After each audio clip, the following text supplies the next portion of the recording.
Talk to me about you mentioned one of the soft skills that one of the first ones you deal with is attitude, right? Talk to me about that. What is that? What does that encompass? What does that entail? How did that make a difference to you? How did you come upon that as such one of the more fundamental principles? I think the way you approach things and that your attitude towards approaching them is key. And that's why I said when the attitude is a foundational soft skill, it's the number one soft skill that you learn in the book. Mm.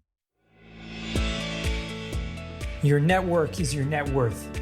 Come listen to some of the most successful people I know share invaluable knowledge, stories, and advice in real estate, business, and beyond.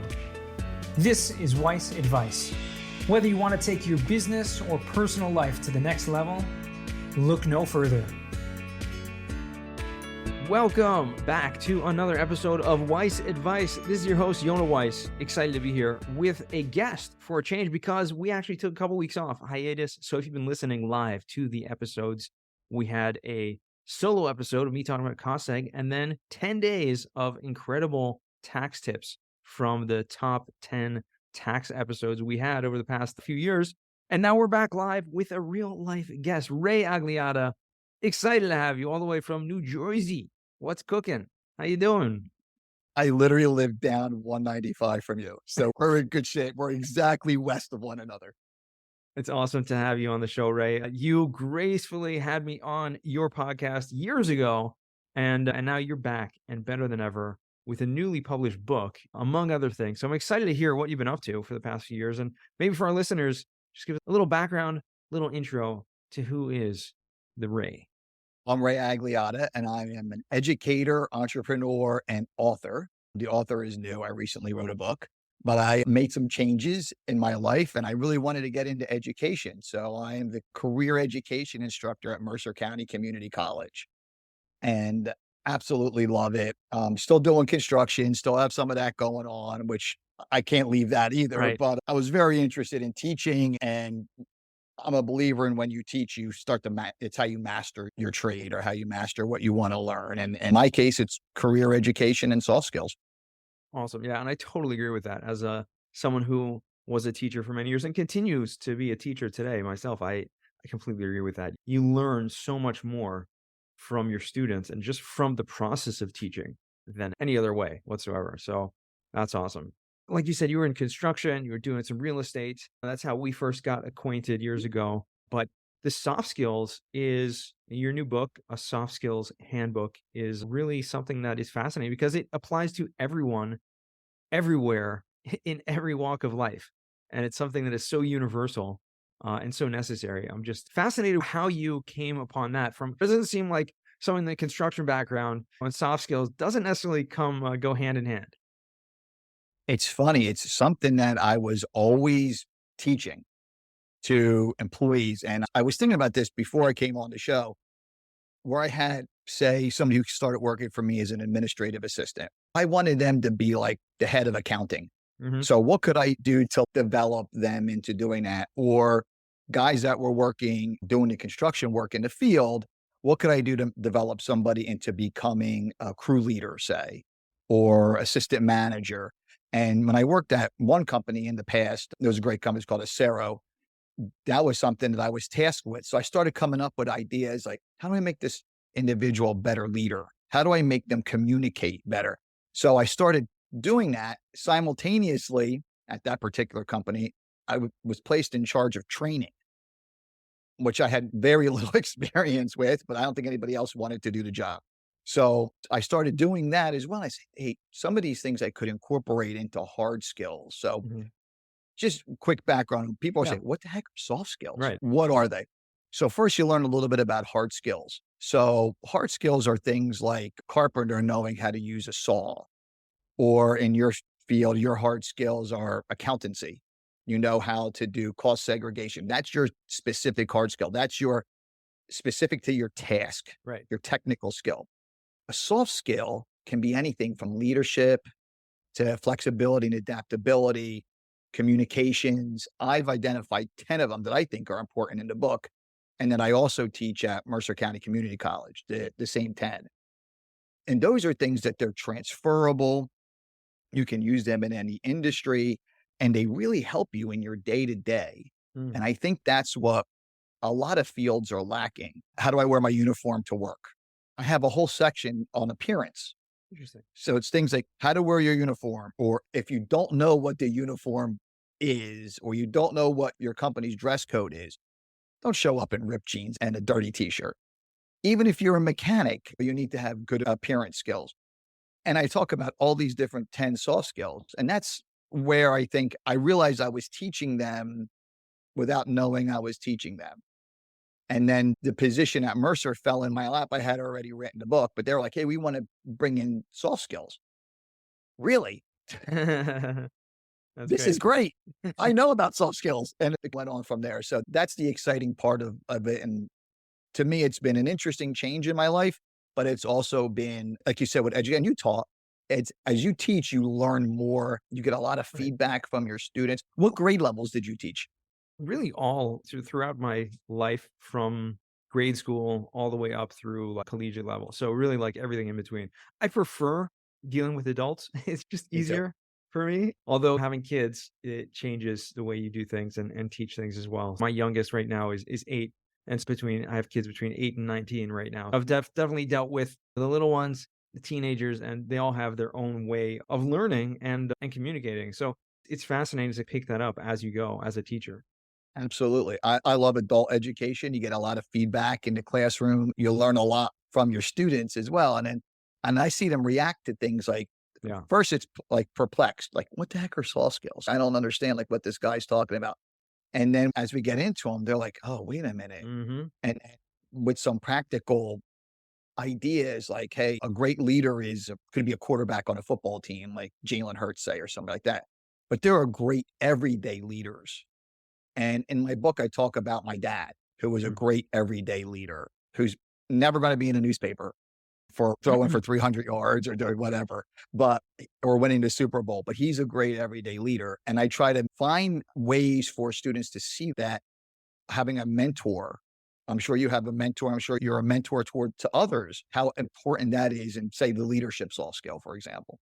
We're all leaders in a lot of ways in our everyday life in so many different ways. And you may not consider yourself a leader, but understanding what that actually means and how you can influence other people, how you can just be a good example and put a smile on someone's face. That's being a leader, literally walking down the street and smiling at someone, saying good morning. That's Sure. leadership, right? You are sharing the positivity that is really necessary in our lives, especially in these challenging times. So I think it's so I important. agree. I agree. It makes people feel a lot less isolated. And I think that's what's important as well, too. And great communication. That's really important too. And it's a super important soft skill. So as the students take the class and they Mhm. start seeing attitudes as a foundational soft skill, and as they get all the way down to problem solving, they start seeing things like, wow, leadership and communication go together. Flexibility and adaptability go together. And they start learning these things that like, if I can incorporate this, and I just hope that one day somebody I talk about being a server in a restaurant, I Mhm. should have a clean apron. And I hope that one day somebody says, hey, I should always have a clean apron, or I should always think about my attendance and showing up on time. And here are some strategies to get, I used one of my strategies before I came on your podcast today.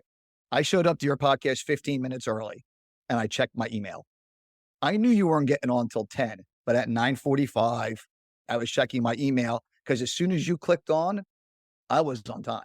Right. You know what I mean? And you were on time. Obviously, you were right on the money, but I was here. You shouldn't have had to wait for me, and Right. I was on time. So those are things that I think are really important when learning soft skills. And a lot of people say to me, these are things that you should already know. Yeah, it's like being a good person a lot of times. But obviously, it's hard to define that because people may define that in different ways, what kind of Sure. morals and things like that are. These are fundamentals of just being a good citizen, a good community member. That's what soft skills really are. That's what they're all about. How do you think in your industry? I like to ask this question because you're a specific industry, cost sag and all that kind of stuff. How could someone use soft skills in your industry to master your hard skill? It's a good question. To be honest, I'm not so technically involved in the accounting or engineering side of the business. I'm more Mhm. on the business development side. So I'm obviously much more in tune with what the soft skills are in communication, Sure. in sales, and that kind of thing, which is obviously extremely relevant when dealing with sales, right? You want to have empathy, My you God. want to listen, you want to understand. But in the technical field, I think the accountants on our team and the engineers on our team can do very well with communication. Oftentimes, projects get held up because there's just a lack of communication. It's like, oh, I thought you were going to do that, or I sent you this email and you didn't respond, and therefore, or I thought you were going to respond to this client or whatnot. And Mm. things get caught up unnecessarily when if there was more open kind of understanding and communication, I think that can literally change the game. And it's funny that like you said, it could change the game. It could mean the difference of finishing a project on time or how you speak to a building inspector or how you do the way you approach these things Yeah. and you utilize these soft skills. It can make a difference between this guy's coming back to do a reinspection again Hmm. or, hey, you know what? Just send me the picture of that and I'm good. It could be a game changer in timelines and a lot of different things. 100%. Talk to me about you mentioned one of the soft skills that one of the first ones you deal with is attitude, right? Talk to me about that. What is that? What does that encompass? What does that entail? How did that make a difference to you? How did you come upon that as such one of the more fundamental principles? I think the way you approach things and that your attitude towards approaching them is key. And that's why I said when the attitude is a foundational soft skill, it's the number one soft skill that you learn in the book. Mm, So your approach or how you speak to someone or how you feel about yourself affects all the other nine soft skills. So I always say that's the granddaddy of all soft skills. It is attitude. So if you have a bad attitude, obviously things may not work out your way. yeah. If you have a positive attitude, it still may not work out your way, but I think it puts you on a path of going in the right direction. I also think it affects your approach to things like communication, to attendance. If you're like, "Oh, man, I got an appointment and it's at 8 o'clock in the morning, or I have class at 8 o'clock in the morning. Why did I do this to Yeah. Why myself? did someone make that schedule? Yeah, and the night before I had a night class that was this is my schedule, by the way, on Wednesday and Thursday. I had to leave and I want to teach until 8 o'clock on Wednesday night. I got to be back at work at 8 o'clock on Thursday morning. I could think about it that way. Or I could say, hey, man, on Thursday, I'm getting out at 4. And now, at least it may not go the way I want it to go, but I have this good attitude about it and I have a good approach. So I think attitude and approach are very similar with that. Yeah, it's true. I mean, obviously, the way that you view things, especially if you view it in a positive light, changes your entire outlook, your day. And I think it's important how are there certain resources or things that people can do to get a better or more positive attitude and outlook? Certain books that you recommend or certain things like that where you can learn. There have been plenty in my case. I'm just curious to know what you recommend. It's funny. I was thinking about this a little bit. And as I think about attitude, I think about I'm a big avid reader, but I've never read a lot of self-help kind of stuff. But I read this book called Breathe by I think it was John Nestor. And I read it during COVID because I was all freaked out that what if I can't breathe? Right. But in this book, I learned a lot about how we've all forgotten to breathe. And then I started thinking about things like meditation and I started thinking about spirituality. I started thinking about those things. And I said, here's something that I could do that will change the way I look at whether it was COVID or I look at my day or I look at whatever. Here's something that I can do. And so I developed a good morning routine. And that was something that changed for me where I wake up, I do my regular stuff, but then I spend 15 minutes and I'll listen to an app or I'll meditate about something like that. And that changed like the guided meditation. That really changed my approach to that day. Or even if it's going to be a hard day, and I know it's going to be hard and something stupid happened before, whatever the case may be, I have a good approach and a good attitude towards it. So that book is great. I recommend Yeah. that to anyone. You have to be a little wonky about, he does studies about if you only breathe through your mouth and all this kind of stuff. And you have to want to be interested in reading that. But it's a New York Times bestseller. And at the time, I thought it was very interesting. And I recommended it to a bunch of people and I enjoyed it. I thought it was a good book. Yeah, I think someone just recently mentioned it on the podcast as one of the books that kind of gave them a paradigm shift. So I'm curious to read it myself. Haven't yet, but it's definitely on the long reading list that I have. So it will get there one day or another. I'm curious, a Sure. lot of our listeners are real estate investors. Obviously, we talk about real estate on this podcast a ton. I'd love to know a little bit about your background in real estate as well, and how this kind of you were able to use the soft skills that you learned. Real estate wise, I've always invested in real estate and I've always done a lot of repairs for real estate. So in my construction company, I really specialized in, say you bought a property and maybe it needed top to bottom remodel or it just needed a coat of paint. You were my client. I still do some of that work and I still do some individual work for individual clients. I'd rather work for investors because they're a lot easier to deal Sure. with. That's a podcast for another day. But with soft skills, it's definitely the way your communication and your leadership skills, all of these skills come into play when you need to close a property for an investor. I owned a lot of different real estate, whether it was mixed use buildings or it was individual family real estate, single family renovations I did. So within all of that, as I look back, I realized that I had really mastered some of these soft skills, whether I was dealing with an inspector or I was dealing with a client, or I had one particular client that wanted to put a half a bath into a property, Mhm. and we did it. And it was absolutely no problem.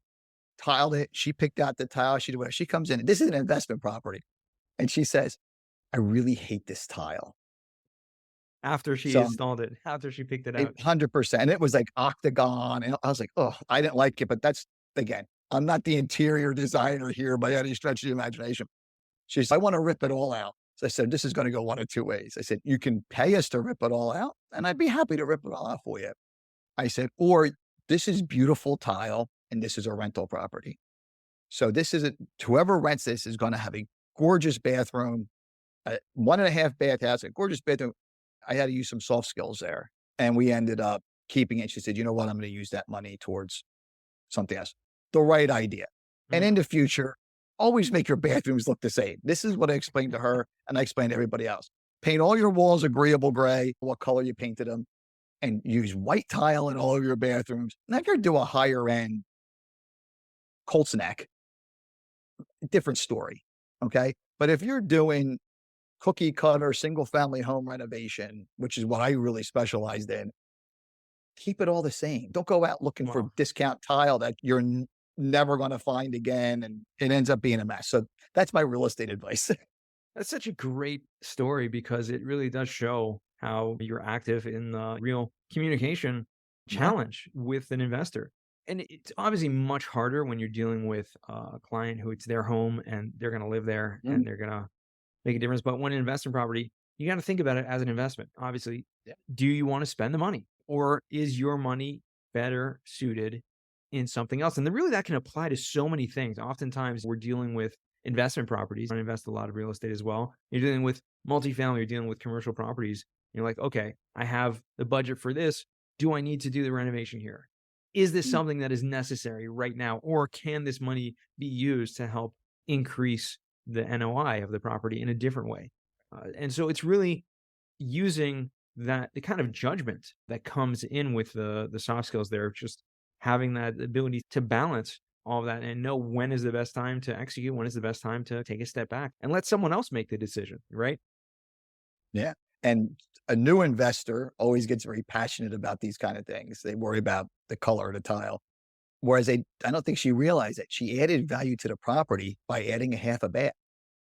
Just she could have painted it orange. It didn't Right. make a darn bit of difference. She added value to that by a room that was otherwise useless in the property. She made it a half a bath.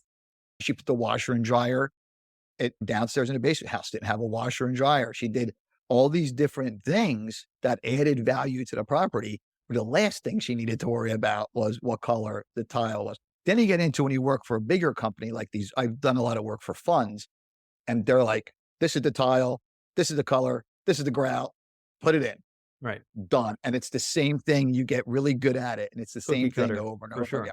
sure. Absolutely. What do you think about the market right now? I've been looking to buy something, honestly, and it's either somebody buys it before you can even open the listing, or you're like, I remember when that house was, I'm making this up, $50,000, and now it's 100. You know what I Right. mean? What are your thoughts right now?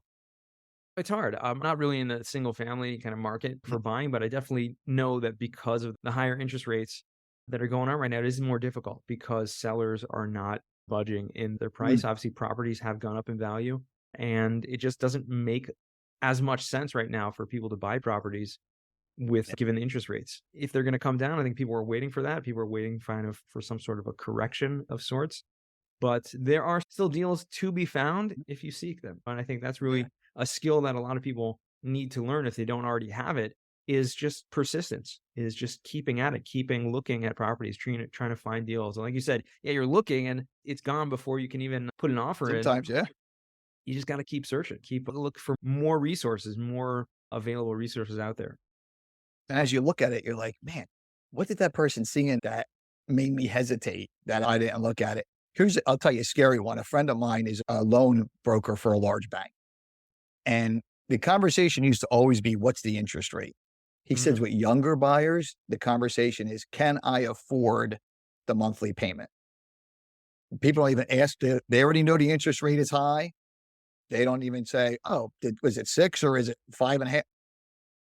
Can I afford this monthly payment? Now, I don't know if that's scary or I don't know if that's like, I was always trying to figure out how I can make the lowest monthly payment, Right. but I don't know if that's the sign of the times. It is in a lot of ways. When you're dealing, obviously, it's a big difference if you're dealing with an investor or dealing with people looking to buy their first home. Obviously, you're looking for affordability and you're looking for see if your salary can cover the loan payments. That's something that you want to have fixed rates and things like that for. But for an investor, it's always about the bottom line. What's Yeah. lowest interest rate, lowest payment schedule, and trying to find the best deal so that you can increase your NOI, increase cash flow from day one. So definitely different It's mindsets there. totally 100. I agree with you.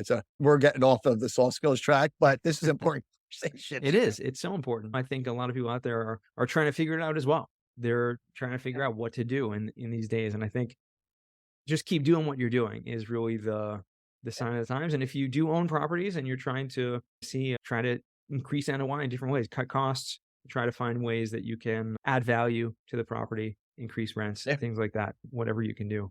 Ray, I want to jump into what we call the final four. These are four questions that I ask all my guests. And the first one to you is, what's the worst job that you ever had? This is interesting. I've always had, I think, really good jobs, but I will say this was one of my favorite jobs, but it was also probably one of the worst jobs I had. I worked in the field services industry and we used to clean out houses for Fannie Mae Mm, and HUD. This was when there were tons and tons of foreclosures. I could never understand how people lived the way that they lived with hoarding and just general filth. So the job itself was disgusting, but the guys that I worked with and supervised made every day an experience. oh, wow. And whether it was a good job or a bad job, the job itself was terrible.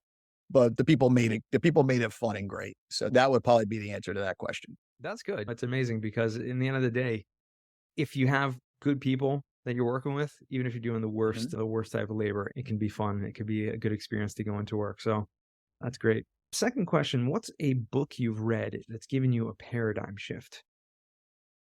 I think the Nestor book would probably be one that it really made me think about.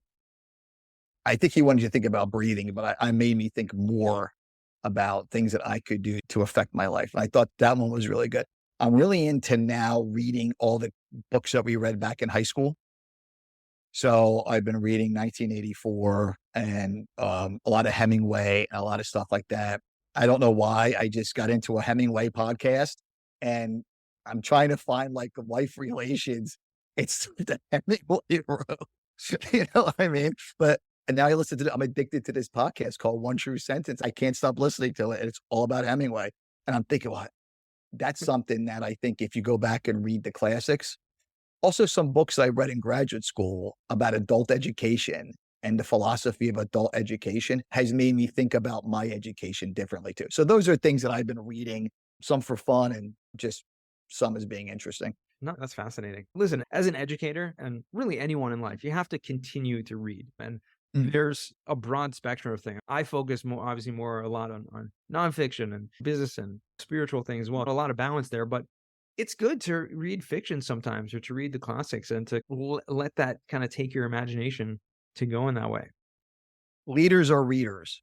I always hated that saying, but it's 1,000% true. All these CEOs of major companies are all readers, or I guess maybe they listen to a lot of books on audio, but either way, it's important. Awesome. We talked a lot about skills, soft skills, hard skills, but the question that I have is what is a skill or talent that you would like to learn? And this could be anything. I've been trying to do some things for fun. So a couple of weeks ago, I did a 20-mile hike and I had to finish it in under 8 hours and I got a medal. It Wow. was like I suffered. I trained for this thing, but man, I really suffered for it. So I'm trying to learn more personal type skills that I think that I could transfer from job to job or my personal life to my work life. And that's something I've been trying to. So is hiking a skill? Yeah. Yeah, it's a skill, but it's what you do as you're hiking. I did a lot of praying that I would make it to the 20 miles. I did a lot of that, and I had to do a lot of, like, soul searching and a lot of, like, how do I get rid of this Charlie horse kinda thing? So, I've been really working on that aspect of my life, and I think that has made me be able to write this book, take a graduate course, teach different classes, because it's really tuned in my focus. I think that's made a big difference. Absolutely. That's awesome. I definitely agreed. Great skill to have, hiking. I put it up there in a skill that I would love to get better and love to hike. Fourth and final question. What does success mean to you?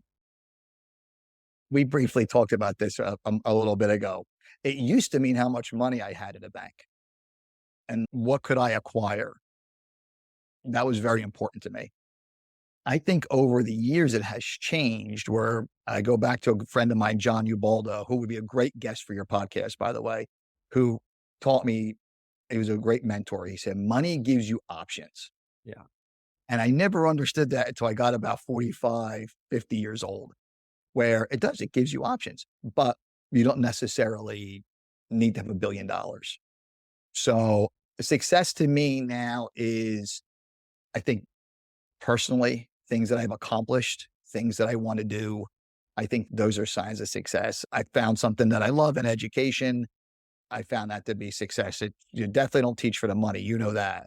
So you teach to enlighten others and to enlighten yourself. So that's what I think of success now. Yeah, that's awesome. Love that definition. Very different from what a lot of people say on the show. Obviously, almost no one says money, but I think that's something that when we're brought up and we're getting started in business, we're thinking about how much money we can make and things Mhm. like that. But really, when you have money, you change that definition. Wait a second, this is not what it's all about at all. Now, what's the meaning of life? What do I define success and being the best you can be and on everyday level is great. So I love that. It's really been enlightening. Love to learn about the soft skills and the new book. But Ray, where can our listeners find you or reach out to you if they want to?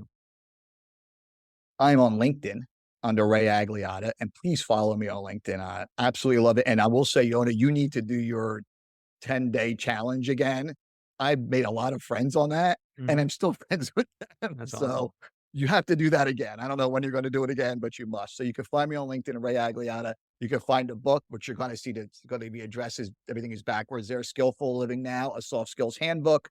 You can find that on Amazon. So please feel free. And I'm developing an accompanying class.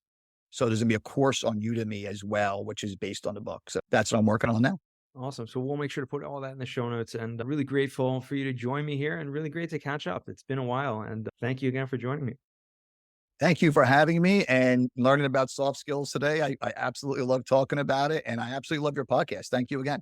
I appreciate it. And thank you to all the listeners for tuning in once again, all the way to the end. And remember, the best advice comes only when you ask. Real quick, I have one question for you. Did you like this episode?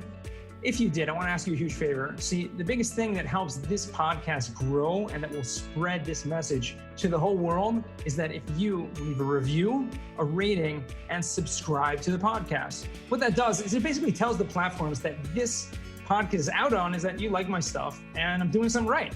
So take a few seconds out of your day, hit that subscribe button, leave a rating or review. I would be extremely grateful. Also, I want to hear from you guys. So I want to hear some feedback. If you have any questions for future episodes, please find me on LinkedIn, send me a DM, a connection request, Yonah Weiss, and I'd love to hear from you.